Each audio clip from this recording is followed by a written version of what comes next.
আমাদের রান্না হবে হাতে মাখা মসুরির ডাল আর পুঁই শাকের রেসিপি।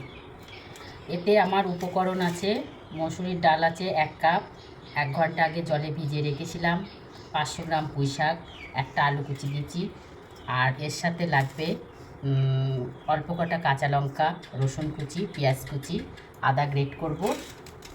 এইটা হাতে মাখবো। এবার যেহেতু এটা হাতে মাখা, এই জন্য পেঁয়াজটা আগে একটু মাখিয়ে নিতে হবে লবণ দিয়ে। ভালো করে মাখিয়ে না নিলে পেঁয়াজটা কাঁচা থাকবে। এর সাথে অ্যাড করবো জিরের গুঁড়ো 1 চামচ,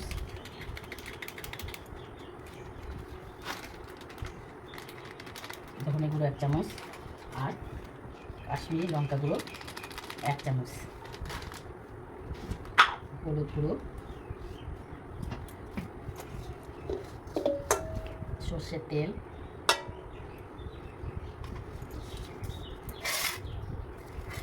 রসুন কুচি। এবার দেবো মসুরির ডাল, দিয়ে ভালো করে মাখিয়ে নেব।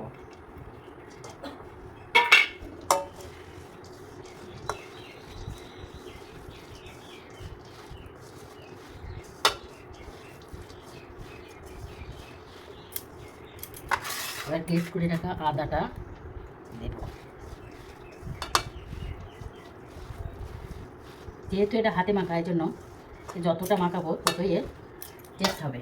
এবার দেবো পুঁই শাক।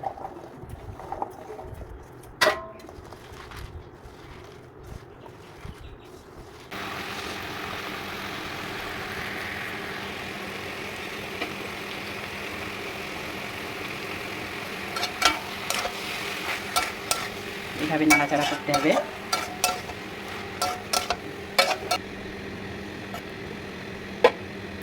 দিয়ে এটা আমি ঢাকনা দিয়ে দেবো।